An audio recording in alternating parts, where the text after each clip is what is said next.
Hello दोस्तों, कैसे हैं आप सब।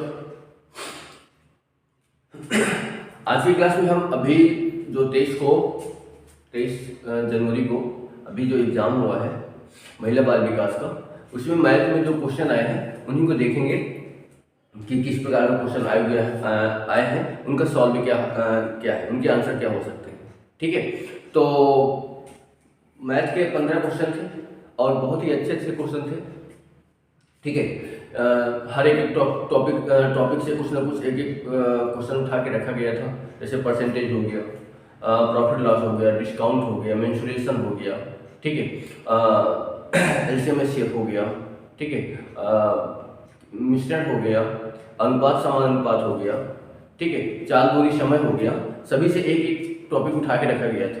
ठीक है, तो हम उन्हीं को देखना है कि ये क्वेश्चन कैसे बनेंगे और इनका आंसर क्या हो सकता है। ठीक है, तो चलिए देखते हैं क्वेश्चन नंबर पहला क्या होगा। क्वेश्चन नंबर पहले की अगर बात करते हैं तो क्वेश्चन नंबर पहला दिया गया है कि दो संख्याओं का योग 55 है।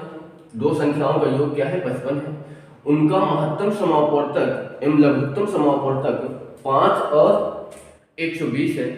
तो उन संख्याओं का व्युत्क्रमों का योग क्या होगा। देखते क्या दिया गया है। क्वेश्चन नंबर पहला क्या दिया गया है कि दो संख्याएं हैं, दो संख्याओं का योग मान लेते हैं पहली संख्या a दूसरी संख्या b और इन दोनों का योग कितना है? 55। ठीक है, और क्या बोला गया है? इनका महत्तम और लघुत्तम यानी इनका HCF और LCM। HCF 5 है और LCM कितना है? 120। ठीक है, तो बोला क्या गया है इन संख्याओं के व्युत्क्रमों का योग क्या होगा। तो संख्याएं हमने कौन कौन सी मानी है? दो संख्याएं हमने मानी कौन कौन सी? A और B। A और B क्या है? दो संख्याएं, ये ध्यान से समझिएगा।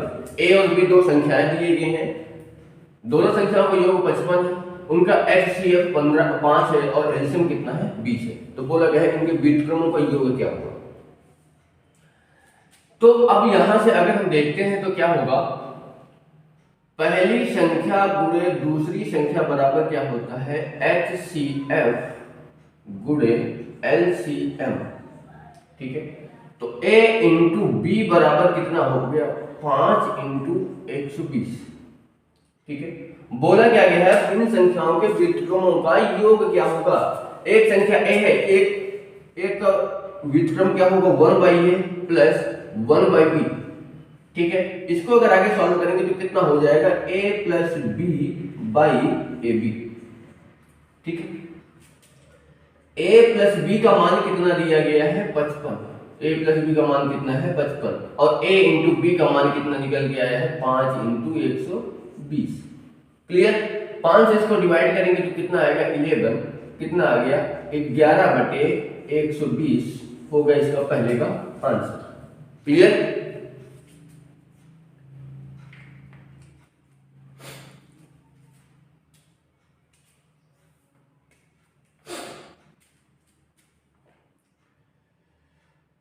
चलिए देखते हैं क्वेश्चन नंबर दूसरा क्या होगा। क्वेश्चन नंबर दूसरे की बात किया गया है कि चार अलग अलग विद्युत उपकरण प्रत्येक 30 मिनट, 1 घंटा, 1/2 घंटा तथा 1 घंटा 45 मिनट के अंतराल पर क्रमशः सीटी बजाते हैं। यदि दोपहर 12 बजे सभी एक साथ बजाएं तो अगली बार एक साथ कितने बजे सीटी बजाएंगे। चार विद्युत उपकरण दिए गए हैं, कौन कौन सी? 30 मिनट, 1 घंटा, 1/2 घंटा, 1 घंटा 45 मिनट। 1 घंटा 45 मिनट। ठीक है, वो दोपहर 12 बजे एक साथ सीटी बजाते हैं तो दोबारा सीटी कब बजाएंगे। तो सबसे पहले इनको किसमें मिनट में हम चेंज कर लेते हैं। तो ये कितना हो गया? 30 मिनट, ये कितना हो गया? 60 मिनट, और ये कितना है? 90 मिनट, और ये कितना है? 105 मिनट। ठीक है, सभी का एलसीएम अगर लेते हैं तो क्या होगा? 30, 60, 90 और 105। ठीक है, सभी का एलसीएम अगर निकालते हैं, एकदम सिंपल से बेसिक चीज हम आपको बता रहे हैं। पहले 2 से अगर डिवाइड करेंगे तो कितना आएगा, ये 15, 30, 45, 105। इसके बाद फिर इसको अगर 2 से डिवाइड करेंगे तो कितना आएगा, 15, 15, 15, 45 और 105। 3 से अगर डिवाइड करेंगे, 5, 5, 15, 3 के 9, 3 5 15। 3 से फिर डिवाइड करेंगे तो कितना आएगा, 5, 5, 5, 35। 5 से डिवाइड करेंगे, 1, 1, 1, 7। अब किससे होगा, 7 से 1, 1, 1, 1। यानी इनका क्या हो गया, 2 गुणे 2 गुणे 3 गुणे 3 गुणे 5 गुणे 7। कितने मिनट आ गया टोटल, 5 दूनी कितना हो गया, 10, 5 दूनी 10, 3 3 9, 9 7 63। या ऐसे कर सकते हैं, 3 3 9, 9 दूनी 18, 18,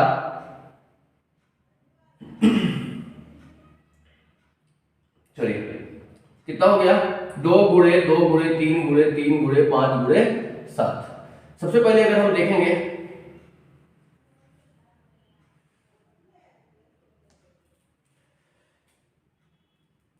दो पंचे कितना हो गया, 10, 2 3 6, 6 3 को 18, 18 7 126, 126 गुणा करेंगे तो यानी कितना हो गया, 1260 मिनट। टोटल ये आ गया मिनट में। इसको अगर हम घंटे में चेंज करेंगे तो क्या करेंगे, 60 से डिवाइड करेंगे तो 12/60 बटे कितना हो गया, 60। 0 से 0 कैंसिल हो गया, 60 से इसको काटेंगे तो कितना आ गया, 21 घंटे। कितना हो गया, 21 घंटे। क्वेश्चन में बोला गया है कि यदि वो दोपहर 12 बजे एक साथ बजते हैं तो अगली बार कब बजेंगे।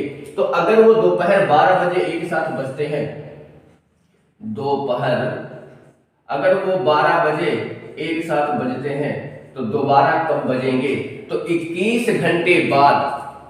तो 12 बजे दोपहर 21 घंटे बाद अगर जाएंगे तो कितना बजेगा, इसका आंसर क्या होगा, यानी 12 में से 21 को जोड़ोगे तो आगे जो घंटा आएगा तो 9 बजे, 9 AM, सुबह 9 बजे एक साथ सभी बजेंगे।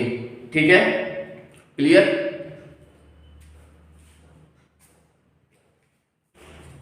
अगला क्वेश्चन क्या दिया गया है, किसी संस्था का विद्युत बिल आंशिक रूप से नियत तथा आंशिक रूप से विद्युत इकाई के खर्च पर निर्भर था। किसी महीने में 540 इकाई खर्च होने पर बिल 1800 रुपए हुआ।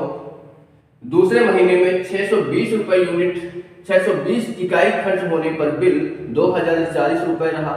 यदि किसी अन्य महीने में 500 इकाई खर्च हुआ हो तो उस महीने का बिल कितना होगा। ठीक है, हम अगर यहां पे देखते हैं कि 540 इकाई खर्च होने पर कितना रुपए होता है, 1800 रुपए। यानी 540 रुपए, 540 इकाई यूनिट इकाई जब खर्च होता है तो कितना रुपए लगता है उसको, 1800 रुपए। ठीक है, 1800 रुपए। यानी अगर हम इसको 2 भागों में तोड़ते हैं तो इसको हम क्या लिख सकते हैं, 500x प्लस 40y बराबर कितना है, 1800। ठीक है, दूसरा क्या दिया गया है, 620 रुपए में कितना होता है, जब 620 रुपए, जब 620 इकाई जब यूनिट खर्च होता है तो कितना रुपए लगता है, 2040 रुपए। ठीक है, तो इसको जब करेंगे तो कितना हो जाएगा, 580 x प्लस 40y बराबर ये कितना है, 2040। अब यहां से इक्वेशन ये 1 हो गया, ये इक्वेशन 2 हो गया। इसको जब हल करेंगे 1 और 2 को तो कितना हो गया, 500x प्लस 40y बराबर 1800 के। ठीक है, और 580 x प्लस 40 y बराबर कितना हो गया 20 40। दोनों को जब सॉल्व करेंगे तो माइनस माइनस माइनस 40y से 40y कैंसिल, इसको यहां से करेंगे तो कितना हो जाएगा माइनस का 80x बराबर घटाएंगे तो ये कितना हो जाएगा 240। माइनस माइनस से माइनस कैंसिल हो गया, जीरो से जीरो कैंसिल हो गया, x की वैल्यू कितनी आ गई थी, x की वैल्यू कितनी आ गई थी, x का मान उठा के अगर समीकरण हम 2 में या 1 में रखेंगे, समीकरण अगर इसमें रख रहे हैं x का मान, तो 500 गुणे 3 प्लस 40y बराबर कितना है 1800 के। 5 टाइम कितना हो गया 1500 प्लस 40y बराबर 1800 के। तो 40y बराबर कितना हो जाएगा 300 के। क्लियर। तो y का मान अगर यहां से देखेंगे तो कितना हो गया 300 बटे 40, 0 0 कितना हो गया 15 बटे 2। तो बोला क्या गया है 500 इकाई अगर किसी महीने में खर्च होता है तो कितना रुपए लगेगा, तो 500 इकाई बोला गया है। 500 इकाई, 500 इकाई को हम अगर देखेंगे तो क्या लिख सकते हैं 460x प्लस 40y। ठीक है, जैसे हमने इनको दो भागों में तोड़ा था, तो यहां से अगर देखेंगे तो 460x की वैल्यू 3 आई है प्लस 40 इंटू 15 बटे 2। क्लियर। इसका 3 का गुणा करेंगे 3 शून्य 3 संग 18 1 3 चौक 12 1 13 प्लस 2 से डिवाइड करेंगे तो 20, 15 दूनी कितना हो गया 30, 300। ठीक है, दोनों को ऐड करेंगे तो कितना हो गया 1680 रुपए का खर्च आएगा किसी अन्य महीने में। जब 500 यूनिट इकाई खर्च होगी तो कितना रुपए लगेगा 1680 रुपए का खर्च आएगा। ठीक है। क्वेश्चन नंबर अगला ने क्या दिया गया है कि एक कार के खाली पेट्रोल टंकी को x प्रकार के पेट्रोल से भरा गया। जब यह टंकी आधी खाली हुई तो उसे y प्रकार के पेट्रोल से भरा गया।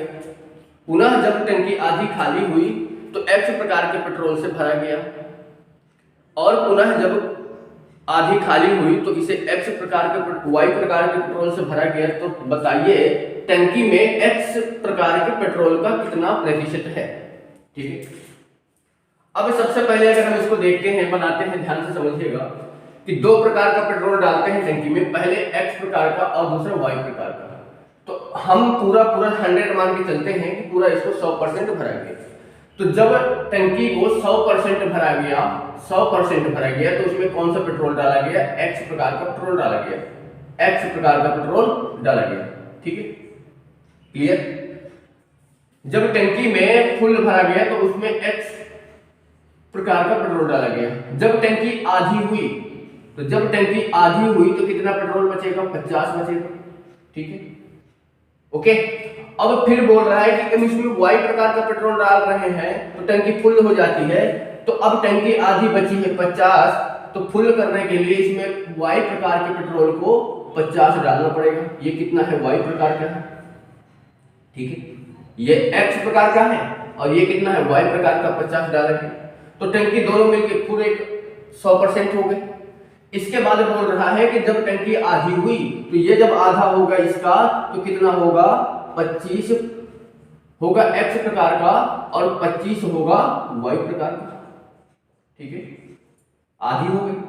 आधी के बाद बोल रहा है जब टंकी आधी होती है तो इसमें x प्रकार का पेट्रोल फिर भर दिया जाए। तो x प्रकार का इन दोनों को अगर देखेंगे तो 25 और 25 कितना हो गया, यानी दोनों मिला के 50 हो गया। अब आप फुल करने के लिए इसको फिर 50x हमको फिर डालना पड़ेगा। तो अब यहाँ पे टंकी क्या हो गई, फिर से 100 हो गई।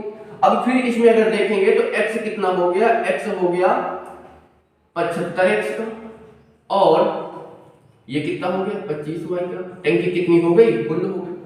जब टंकी आधी होती है, जब टंकी आधी होती है तो आधी इसका आधा कितना होगा 37.5 5x और ये कितना होगा 12.5y।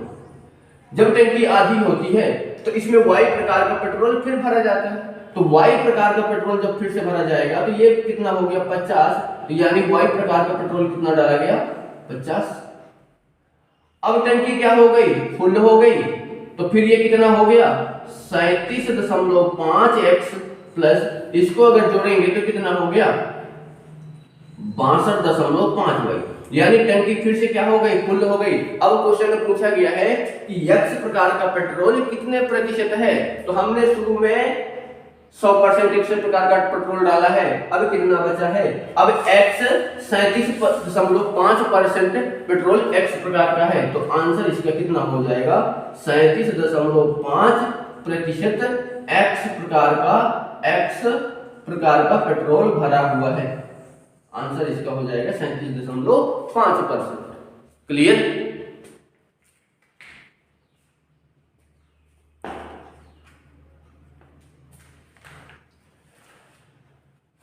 अगला क्वेश्चन दिया गया था किससे, साधारण ब्याज से। साधारण ब्याज पर क्वेश्चन आया गया था, देखते हैं किस प्रकार से बनेगा। क्वेश्चन क्या दिया गया था कि 2379 रुपए को 3 भागों में इस प्रकार बांटा गया है कि 2, 3 और 4 वर्ष के पश्चात उनका मिश्र धन समान हो। तो ब्याज की दर साधारण ब्याज पर 5% वार्षिक हो, तो पहला भाग क्या होगा, कितना रुपए था 2379 रुपए था। इसको 3 भागों में बांटा गया था, इसको 3 भागों में बांटा गया था। हम अब मान लेते हैं तीनों भागों को, पहले भाग है x, दूसरा है y, तीसरा है z। ठीक, 2 वर्ष, 3 वर्ष और 4 वर्ष, यानी पहले को 2 वर्ष के लिए, फिर 3 वर्ष के लिए, फिर 4 वर्ष के लिए, और सभी का जो रेट है वो 5% है, 5% है। ठीक है, क्वेश्चन बोल रहा है सभी का मिश्रधन क्या है, बराबर है। मिश्रधन बराबर है, मिश्रधन बराबर क्या होता है, मूलधन प्लस ब्याज, यानी जितना प्रिंसिपल है और जितना ब्याज है बराबर क्या होगा मिश्रधन के होगा। तो मूलधन अपने पास कितना है x, इसका क्या है y, इसका क्या है z। तो यहां से अगर हम इसका मिश्रधन की बात करें तो कितना हो जाएगा x plus x into 2 into 5/100। ठीक है, यहां से अगर देखेंगे इसका मिश्रधन कितना हो जाएगा y plus y into 3 into 5 into 100। ठीक है, इसका अगर देखेंगे तो कितना हो जाएगा z plus z into 4 into 5 into 100। ठीक है, और बोल रहा है सभी के मिश्रधन क्या है, बराबर। सभी के मिश्रधन क्या है, बराबर है। ठीक है, अब इसी को आगे अगर हम इसको सॉल्व करते हैं तो यहां से अगर x कॉमन लेंगे तो कितना बचेगा 100 प्लस 10 बटे कितना होगा 100 बराबर y 100 प्लस 15 बटे कितना होगा 100 बराबर z 100 प्लस 20 बटे कितना होगा 100। ठीक है, ये देखेंगे तो x इंटू कितना हो गया 110/100 बराबर y इंटू 115/100 बराबर z इंटू 120 बटे कितना हो गया 100। ठीक है, अब इनका दोनों बराबर हैं, क्या है, सभी क्या है आपस में बराबर है। तो यहां से अगर हम इसको देखेंगे तो इनका अगर हम क्या निकालते हैं, अनुपात निकालते हैं, क्या बनेगा, इनका अगर अनुपात बनाते हैं तो यहां से अगर देखेंगे 0 से 0 कैंसिल हो गया, ये 0 से 0 कैंसिल हो गया। यहां से अगर देखेंगे 5 से काटेंगे तो 5 दूनी 10, 5 3 15, 5 से काटेंगे तो कितना आ गया 20 आ गया। ठीक है, 5 से काटेंगे तो 20 आ गया। यानी अगर इन तीनों का अनुपात निकालेंगे, यानी यहाँ पे कितना हो गया x इंटू 11/10 बराबर y इंटू 23/20 बराबर z इंटू कितना हो जाएगा 12/10। इन तीनों का अगर अनुपात बनाएंगे तो यानी यहां से x अनुपात y अनुपात z अगर देखेंगे तो कितना हो जाएगा 10/11 अनुपात 20/23 अनुपात 10/12। ठीक है, यानी यहां से अगर इनका अनुपात बनाएंगे तो कितना हो जाएगा 11 × 23 × 12। क्लियर, यानी ये कितना हो गया, गुणा करेंगे इन दोनों को बनाएंगे तो ये इसको पूरा होगा तो कितना हो जाएगा 12 0 हो गया 12 3 36 की 6 हासिल 3 12 दूनी 24 3 27 अनुपात 20 इसमें हटाएंगे 23 11 दूनी 11 12 कम 12 हासिल 1 12 कम 12 1 13। ठीक है, नहीं इसको अगर बुरा करेंगे तो कितना हो जाएगा 11 दूनी 22 22 12 गुणे 22 करेंगे तो 12 दूनी 24 की 4 हासिल 2 12 दूनी 24 2 26 अनुपात। इसके बाद इसका अगर जब पूरा करेंगे तो 11 3 33 की 3 हासिल 3 और 11 दूनी 22 22 3 25 ये इसका हो गया। ठीक है, अब क्वेश्चन में क्या बोला गया है कि पहले भाग का क्या होगा, पहले भाग का क्या होगा। ठीक है, तो यहां से अगर हम देखते हैं तो क्या बनाएगा, इन तीनों का रेशियो कितना निकल के आ गया x अनुपात y अनुपात z तो 2 7 6 0 अनुपात 2 6 4 0 अनुपात 2 5 3 0। ठीक है, यहां से देखेंगे 0 0 सभी से क्या हो गया कैंसिल हो गया। क्लियर, बोला क्या गया है पहले भाग का अनुपात क्या होगा, पहले भाग का अनुपात क्या होगा, यानी इन तीनों को अगर हम देखेंगे तो ये क्या हो गया, यहां पे अगर देखते हैं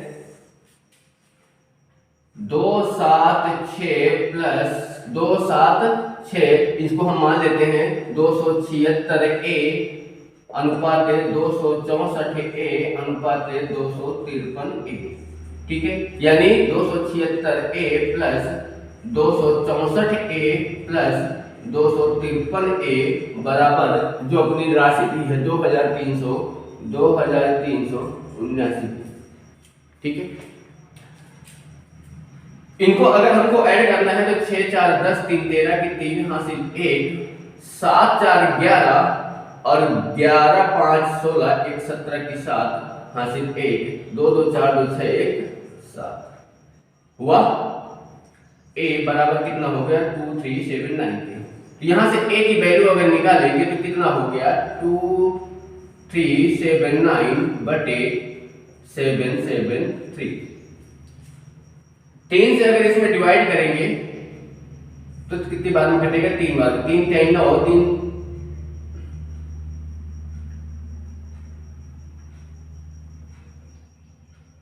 यहीं पे गलत हो रहा है 7 17 5 18 1 19 सॉरी ये कितना आएगा 9 आएगा 9 आएगा 3 3 9 3 9 27 की 7 हासिल 2 3 7 21 2 23 यानी a का मान कितना आ गया 3। a का मान कितना आ गया 3। पूछा है पहला भाग क्या होगा, तो पहला हमारा क्या है 276। तो पहला भाग अगर निकालना है यहां से तो यहां से अगर देखते हैं पहला भाग तो पहला भाग कितना होगा, पहला भाग कितना होगा 276 a दिया है 276 इंटू 3 तो कितना हो जाएगा 3 6 18 हासिल 1 3 7 21 1 22 हासिल 2 3 6 6 2 8 828 रुपए पहला भाग होगा इसका आंसर। क्लियर,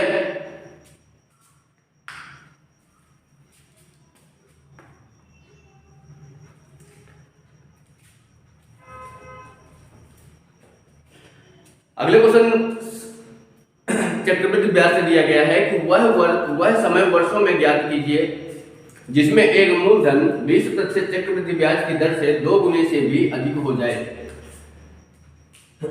यहाँ रेट दे दिया गया है, रेट कितना दिया है 20% और बोला गया है मूलधन से वो 2 गुना हो जाए।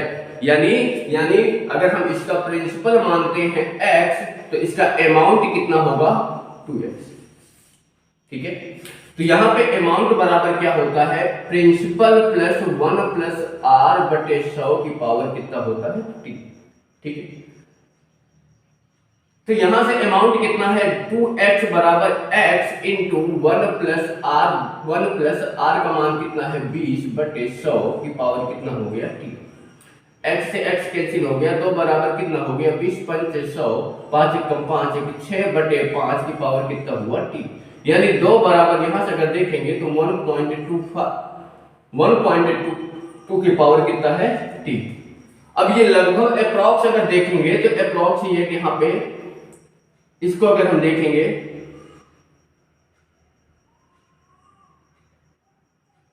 तो t का मान अगर निकालना है तो लगभग ये कितना आ जाएगा, t का बराबर 4 के, t का बराबर 4 के, यानी 1.2 की पावर अगर 4 करते हैं तो कितना होता है 2 के लगभग होता है।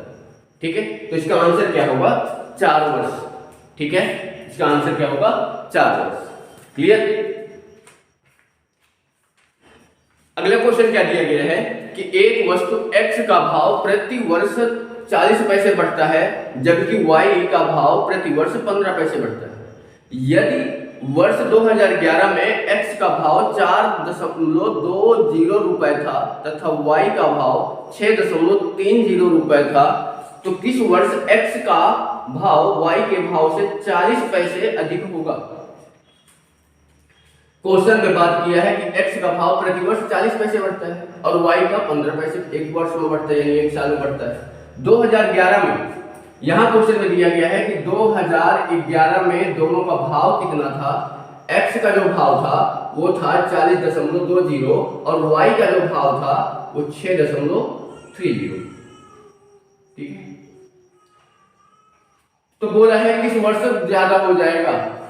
ऑप्शन में दिया है 2011, 2012, 2013, इनमें से कोई नहीं। अगर हम एक वर्ष में बढ़ता है 40 पैसे बढ़ता है एक वर्ष में। ठीक है, एक वर्ष में 40 पैसे बढ़ता है, तो अगर हम अप्रॉक्स देखते हैं कि लगभग अगर 10 साल की बात करते हैं कि 10 साल में कितना बढ़ जाएगा, तो x की अगर हम बात करें तो x जो है एक साल में कितना बढ़ता है 40 पैसे। ठीक है, तो 10 साल में कितना बढ़ेगा, तो यानी 10 साल की अगर बात हम लेके चलते हैं तो 10 साल में कितना हो जाएगा 400 पैसे। 400 पैसे को जब हम रुपए में अगर बढ़ाएंगे तो कितना रुपए हो जाएगा 4 रुपए होगा कि नहीं। तो यानी x की वैल्यू 10 साल बाद मतलब 2011 में x का जो 2011 में x की जो वैल्यू हो जाएगी, पहले कितनी थी 4.2, इसमें 4 और जोड़ेंगे तो कितना हो गया 8.20, इतना रुपए हो गया। ठीक है, वही अगर हम बात y की करते हैं तो y क्या करता है एक साल में 15 पैसे, एक साल में y जो है एक साल में 15 पैसे बढ़ता है। तो इसको भी अगर हम 10 साल के लेके चलते हैं कि 10 साल में कितना बढ़ेगा, तो 10 साल में 15 150 हो जाएगा। ठीक है, 150 पैसे, तो 150 पैसे का मतलब क्या है 1 रुपए 50 पैसे। ठीक है, y का भाव 2011 में कितना था, 2011 में y का जो भाव था वो कितना था 640। तो 10 साल बाद अगर इसको देखते हैं तो 10 साल बाद कितना बढ़ गया 1 रुपए 50 पैसे, तो यानी कितना हो जाएगा 6.30 प्लस 1.50। ठीक है, यानी कितना हो गया 7 रुपए 80 पैसे। तो पूछा क्या गया है, पूछा ये क्या गया है किस वर्ष x का भाव y के भाव से 40 पैसे ज्यादा हो जाएगा। ये 10 साल बाद यानी 2011 में इसका मान कितना हो गया 7 रुपए 80 पैसे और ये कितना हो गया 8 रुपए 80 पैसे। यानी ये है 7 रुपए 80 पैसे और ये है 8 रुपए 20 पैसे। ये इससे कितना ज्यादा है 40 पैसे ज्यादा है। कितने साल बाद ज्यादा हुआ 10 साल बाद। तो आंसर इसका कितना हो जाएगा 2011। ठीक है, यानी 10 साल बाद।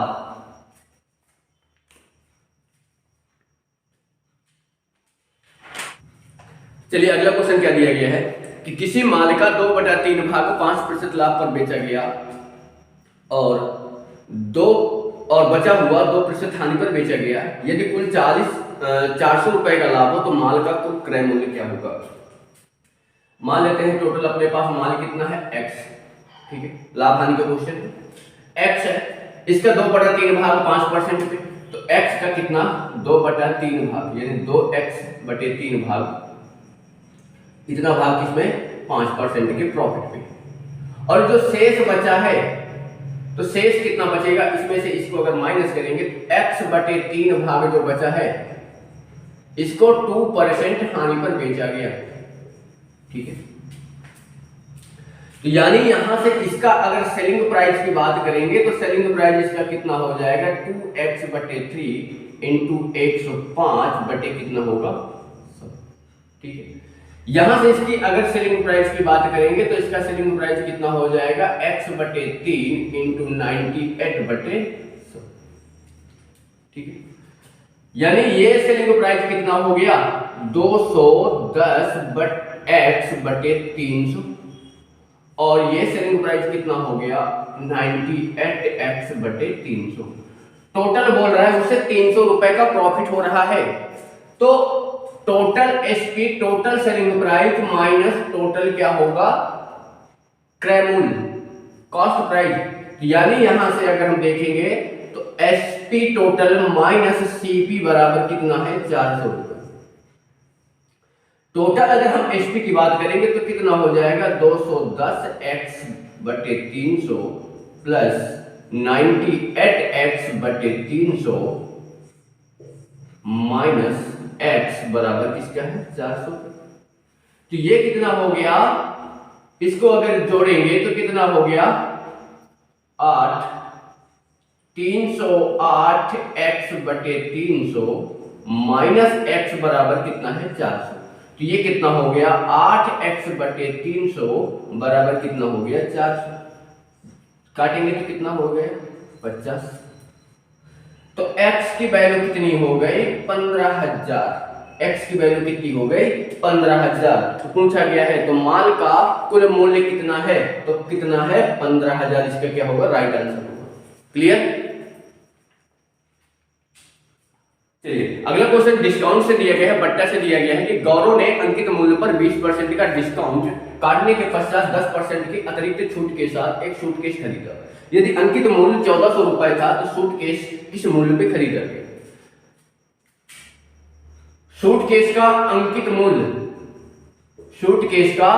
मूल्य दिया गया है कितना 1400 रुपए। पहले उसको 20% का डिस्काउंट मिलता है, फिर उसको 10% का अतिरिक्त छूट मिलता है। तो उसका क्या बोला गया है सूट का वो कितने रुपए में खरीदा गया।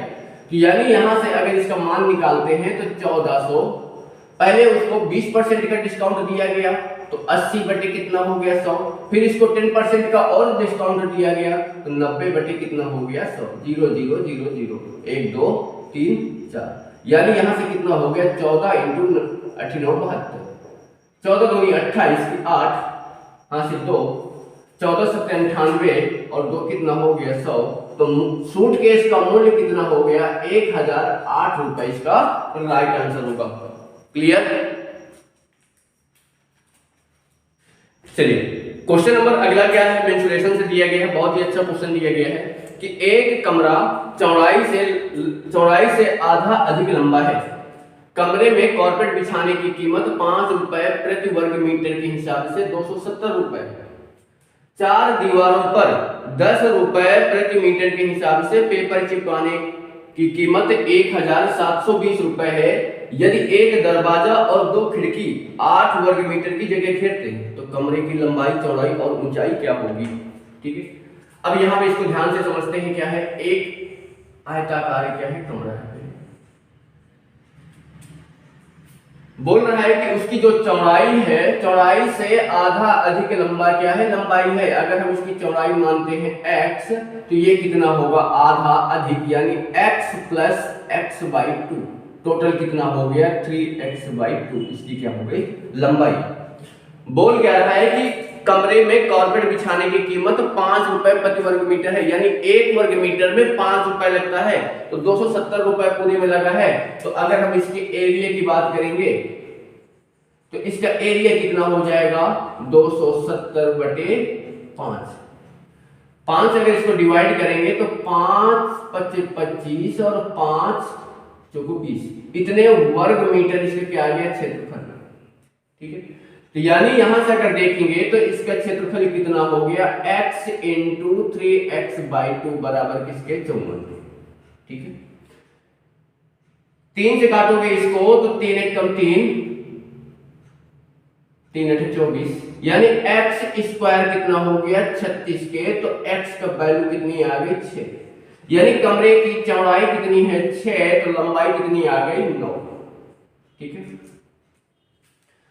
आगे क्वेश्चन क्या बोल रहा है कि 4 दीवारों पर 10 रुपए के हिसाब से 10 रुपए प्रति वर्ग के हिसाब से 8 हिसाब से पेपर चिपकाने की कीमत 1700 रुपए है। अब 4 दीवारें कमरे हैं, अब कमरों में पेपर चिपकाना है तो खिड़की और दरवाजे में पेपर चिपकाने के नहीं चिपकाया जाए, तो एक दरवाजा और 2 जो खिड़की हैं तो उन कितना जगह घेरता है 8 वर्ग मीटर। ठीक है, तो यहाँ पे जो दिया गया है क्या दिया गया है कि 10 रुपए प्रति वर्ग मीटर के हिसाब से कितना रुपए लगता है 720 रुपए, 1720 रुपए लगता है। तो इसका अगर हम एरिया की बात करेंगे तो इसका एरिया कितना हो जाएगा 1720 बटे कितना 10, डिवाइड करेंगे तो कितना हो गया 172 वर्ग मीटर। ठीक है, ये हो गया 4 दीवारों का क्षेत्रफल। और खिड़की और दरवाजों का क्षेत्रफल कितना घेरता है 8 वर्ग, तो यानी 4 दीवारें टोटल का क्षेत्रफल कितना हो गया, यहां से अगर हम टोटल क्षेत्रफल की बात टोटल एरिया की बात करेंगे तो कितना हो गया 172 प्लस 8, टोटल कितना हो गया 180। ठीक है, अब 4 दीवारों का क्षेत्रफल का क्या होता है, 4 दीवारों का क्षेत्रफल क्या होता है 2a plus b into h क्या है हाइट हो जाएगी, a प्लस b इसकी लंबाई और चौड़ाई होगी। तो यानी यहां से अगर देखेंगे तो 2, a का मान कितना निकला है 9, b का मान कितना है 6, h हमको निकालना है बराबर कितना हो जाएगा 180। ठीक है, 2 से इसको काटे कितना आया 90, 15 और 6 कितना हो गया 9 और 6 कितना हो गया 15 इंटू h बराबर कितना 90 के, तो h की वैल्यू कितनी आ गई 6। तो कमरे की जो लंबाई चौड़ाई और ऊंचाई है वो कितनी है 966, यानी लंबाई 9 है, चौड़ाई 6 है, ऊंचाई भी 6। ये इसका राइट आंसर होगा। क्लियर?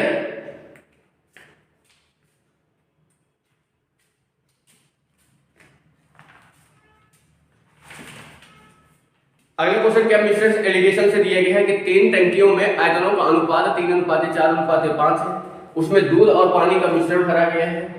उन मिश्रणों में दूध और पानी का अनुपात क्रमशः 4:1, 3:1 और 5:2 है।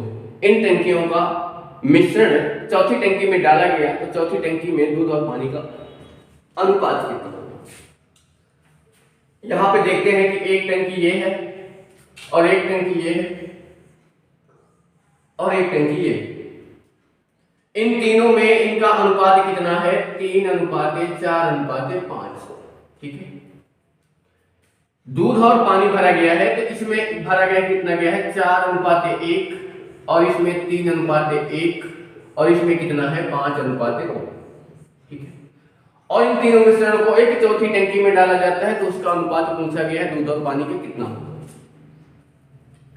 यहां पे अगर हम बात करेंगे दूध है और पानी है, यहां भी दूध और पानी है, यहां भी कितना है दूध और पानी। ठीक है, दूध और क्या है पानी। अगर हम इस टंकी में बात करते हैं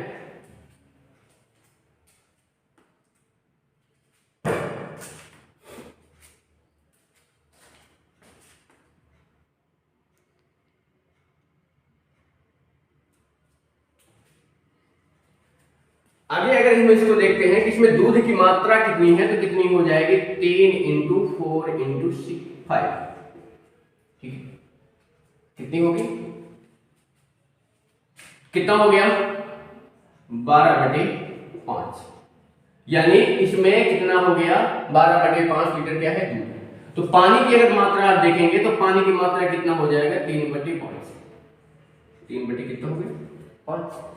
ठीक है, इसमें अगर हम दूध और दूध की मात्रा देखेंगे तो 4 × 3 × 4 यानी 3 लीटर दूध हो गया। तो पानी कितना हो जाएगा, पानी कितना होगा भाई, पानी टोटल में से अगर इसको माइनस करेंगे तो 1 लीटर क्या हो गया पानी। इसमें अगर हम दूध की मात्रा बात करेंगे तो 5 × 5 × 7 यानी 25/7 ये क्या हो गया दूध हो गया। तो पानी अगर हम देखेंगे तो पानी कितना हो जाएगा 10/ कितना हो गया 7। ठीक है, 10/ कितना हो गया 7। तो अगर हम सभी में दूध की मात्रा टोटल अगर दूध की मात्रा हम देखेंगे, इसमें कितना है 12/5, इसमें कितना है 3 और इसमें कितना है 25/7 यानी टोटल कितना हो गया 35। ठीक है, 35 हो गया 7 12 7 84 प्लस 3 35 3 कितना होता है 105 प्लस 25 पंचे कितना होता है 125। सभी को अगर हमको इसको ऐड करना है तो 5 5 10 10 4 14 की 4 हासिल 1 8 1 9 9 2 11 हासिल कितना हुआ 1 1 1 2 1 3 314 कितना हो गया 35। कितने लीटर क्या हो गया दूध हो गया टोटल सभी में। और पानी की अगर मात्रा हम इसी में देखेंगे तो पानी की मात्रा कितनी हो जाएगी, पानी की मात्रा इसमें है 3/5 लीटर, इसमें है 1 लीटर और इसमें है 10/7 लीटर। यानी एलसीएम बात करेंगे तो एलसीएम आएगा 35। 3 7 21 प्लस 35 और प्लस ये कितना हो जाएगा 50। ठीक है, अगर हम इसको ऐड करेंगे तो कितना हो गया 50 और 35 85 86 कितना हो गया 86 को 20 106 106 कितना हो गया 35। चौथी मात्रा में इनका अनुपात अगर बोला जाएगा तो कितना हो जाएगा 314/35 अनुपात 106/35। 35 से 35 कैंसिल यानी 314 अनुपात 106। ठीक है, 2 से डिवाइड करेंगे तो कितना आ जाएगा 2 1 कम 2 2 5 से 10 2 7 से 14 और 2 5 से 10 2 3 6 157 अनुपात 53 इसका सही आंसर होगा। ठीक है,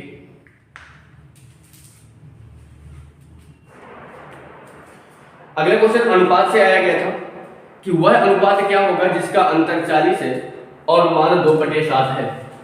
मान कितना है 2/7, कहने का मतलब 2:7। ठीक है, यानी इसको ये 2x और इसको ये 7x। क्लियर, यानी दोनों में अंतर डिफरेंट कितने का है 40 का है। तो यानी 7x - 2x बराबर 40 के। तो 5x बराबर कितना हो गया 40 के, तो x का मान कितना हो गया 8। तो बोला गया है कि उन दोनों का अनुपात, यानी अगर हम यहां पे रखेंगे तो कितना हो जाएगा 2 में इसकी वैल्यू अगर पुट करेंगे तो कितना होगा 16 और इसमें अगर हम पुट करेंगे तो 8 7 56 यानी 16 अनुपात कितना होगा 56। ठीक है, चलिए अगला क्वेश्चन चाल दूरी समय से था कि एक मोटर यात्री 150 किलोमीटर की दूरी 50 किलोमीटर प्रति घंटे की औसत चाल से तय करता है और वापस 23 किलोमीटर प्रति घंटे की चाल से आता है। पूरी यात्रा की औसत 4 किलोमीटर प्रति घंटे में क्या होगी।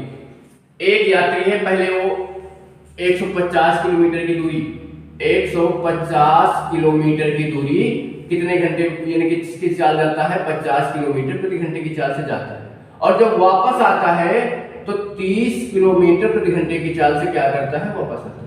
ठीक है, ये जाने की चाल है और ये आने की चाल। औसत चाल बराबर पूछा है किसकी औसत चाल क्या होगी, तो औसत चाल बराबर क्या होता है कुल चली गई दूरी बटे कुल समय। तो पहले हम जाने का अगर टाइम निकालते हैं तो यहां से अगर हम देखते हैं क्या होगा जाने का टाइम क्या होगा 150/50 कितना हो गया 3 घंटे। ठीक, वापस आने का टाइम अगर देखेंगे वापस आने का टाइम कितना हो जाएगा 150/30 मतलब 0 0 3 5 15 5 घंटे हो गए। अगर यहाँ से टोटल टाइम इसको कितना लगा आने और जाने में, तो टोटल टाइम की अगर बात करेंगे तो 3 घंटे प्लस 5 घंटे बराबर कितना हो गया, 8 घंटे।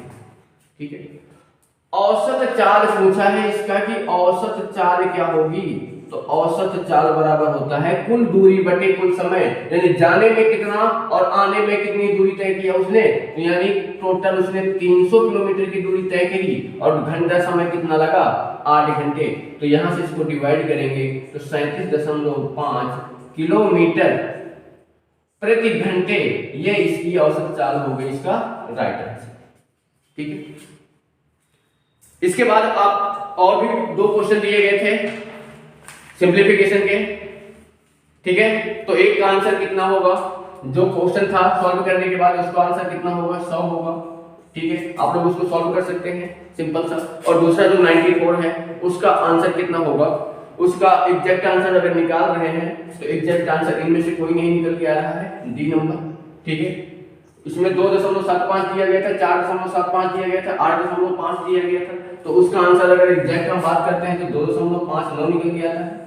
ठीक है, बाकी आपको मैथ की सारी सॉल्व आपको मिल गया है, रीजनिंग का भी आपको शाम तक आपको उसका भी वीडियो मिल जाएगा। ठीक है, आप जितना ज्यादा हो सके वीडियो को शेयर करो, सभी लोग अपना आंसर चेक कर सकते हो। ठीक है, आप इस वीडियो को जितना ज्यादा हो सके सभी लोगों के पास शेयर करो कि ताकि सभी अपना आंसर चेक करके देख सके कि कितना क्वेश्चन अटेंड करके आए हैं एग्जाम में। क्लियर, आपको हर एक टॉपिक से 2-2 क्वेश्चन दिया गया था, आपको सबका आपको आंसर और उनका विथ सॉल्व आपको दे दिया गया है। क्लियर, वीडियो को लाइक करो, शेयर करो, सब्सक्राइब करो और जितने से ज्यादा हो सके वीडियो को शेयर करो कि सभी के पास वीडियो पहुंच जाए। Clear, that's all, thank you, bye.